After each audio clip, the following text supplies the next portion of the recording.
Good afternoon and welcome to your first flipped spelling lesson. Today you will begin studying Unit 8, and in Unit 8 our focus is the long U. Today you are going to work on doing a word sort using the various syllable patterns to identify which word fits with which pattern. So after watching this instructional video, you will need to get a notebook piece of paper. And on that notebook piece of paper, you will need to identify the different patterns. The patterns are shown here. So you will need a category for U when it falls at the end of a syllable. You'll need a pattern for U. This blank would be a consonant, so this would be a silent E, so U, consonant E. You'll need an EW, because that's going to make the long U sound. You'll need UE, and then you'll also need EU.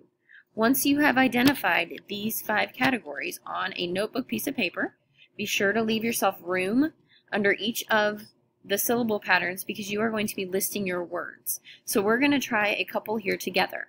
So using my notebook paper, I'm going to go back to my word list. And the first word on my list is the word flute. Well, I know in my learning that the U is making the long U sound because it is a silent, it falls in the silent E. So it's the vowel consonant E pattern.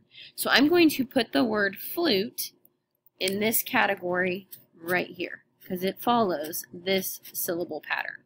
Okay? The next word on my list is the word view. Now, when I go back to my word sort, you're going to see that, that doesn't follow any of the patterns on my sort.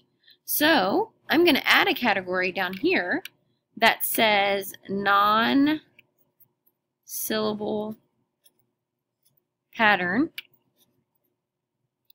and I'm going to add that word under that category. Let me zoom out a little bit so you can see that. So that would be down here under the non-syllable pattern because it's an exception to the rules. Then the last word that we'll do together is the word student. And we know that if we divide up the word student into syllables, that there's going to be a break between the U and the D. So we can go back to our sort patterns and we can see that student needs to go in this category right here. We're going to write the word student. You are going to continue this for the remainder of your spelling words. So you will do this for all 20 words. You may count this as one of your spelling menu activities. So please be sure your teacher sees you working with notebook paper and sorting your words into their syllable patterns. You will be putting this with your spelling menu, so it should go in the sleeve right behind your spelling menu.